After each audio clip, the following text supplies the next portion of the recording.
பிரதமரின் சூரிய சக்தி வீடுகள் திட்டத்தின் கீழ் நாட்டில் சூரிய சக்தி புரட்சி ஏற்பட்டிருப்பதாக கூறியுள்ள பிரதமர் நரேந்திர மோடி மக்கள் அனைவரும் இந்த புரட்சியில் அங்கம் வகிக்க வேண்டும் என்று கேட்டுக்கொண்டுள்ளார். இன்று ஒளிபரப்பான மனதின் குரல் நிகழ்ச்சியில் நாட்டின் எந்த பகுதிக்கு சென்றாலும் இப்போது அதிக எண்ணிக்கையில் வீடுகளின் கூரைகளில் சூரிய தகடுகள் பொருத்தப்பட்டிருப்பதை காணலாம் என்று பிரதமர் நரேந்திர மோடி தெரிவித்துள்ளார்.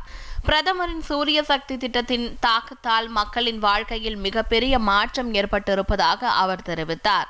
இப்போது எரிபொருள் பற்றிய கவலை இல்லாமல் நீர்ப்பாசனம் காலம் காலமாக நடப்பதாகவும் விவசாயிகளின் ஆண்டு வருமானமும் அதிகரித்துள்ளது என்றும் அத்துடன் தூய்மையான எரிசக்தி கிடைக்கிறது என்றும் பிரதமர் தெரிவித்துள்ளார்.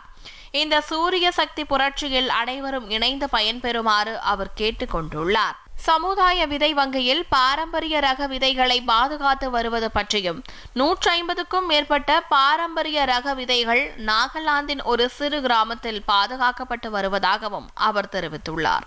விளையாட்டுத் துறையில் ஏற்பட்டுள்ள வெற்றிகள் குறித்தும் அவர் பட்டியலிட்டுள்ளார். T20 உலகக்கோப்பையை இந்தியா வென்றது. ஜம்மு காஷ்மீர் கிரிக்கெட் அணி முதலாக ரஞ்சி கோப்பையை வென்றது. உத்தரப்பிரதேசத்தைச் சேர்ந்த தடகள வீரர் Kulveer Singh New York City half marathon போட்டியில் 3வது இடத்தை பிடித்தது.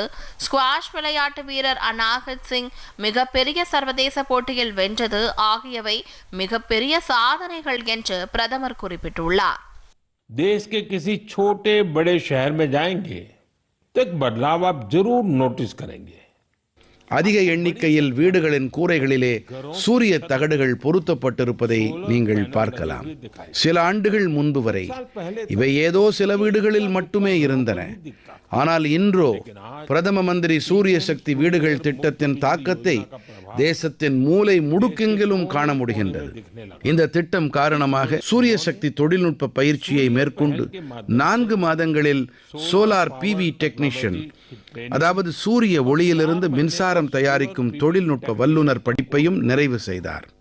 இப்போது இவர் ஒரு திறமை வாய்ந்த சூரிய சக்தி தொழில்நுட்ப வல்லுநராக ஆகி வருகிறார். அக்கம் பக்கத்தில் இருக்கும் மாவட்டங்களில் சூரிய சக்தி கூரை மீதான மின் அமைப்புகளை ஏற்படுத்தி வருகிறார். மாதந்தோறும் ஆயிரக்கணக்கான ரூபாய் வருமானம் ஈட்டி வருகிறார். PM சூரிய சக்தி வீடுகளுக்கான இலவச மின்சார திட்டத்தால் ஆதாயங்கள் வடகிழக்கு பகுதிகளிலும் கூட கிடைத்து வருகின்றது. திரிபுராவின் ரியாங் பழங்குடிகளின் பல கிராமங்களில் மின்சாரம் ஒரு பிரச்சனையாக இருந்தது. இப்போது சூரிய சக்தி மினி கிரிட் வாயிலாக அங்கே வீடுகளில் ஒளி வெள்ளம் இருக்கிறது. அங்கே பொழுது சாய்ந்த பிறகு கூட குழந்தைகளால் படிக்க முடிகிறது. மக்கள் தங்கள் மொபைலுக்கு சார்ஜ் செய்து கொள்ள முடிகிறது. கிராமத்தின் சமூக வாழ்க்கை மாறிவிட்டது.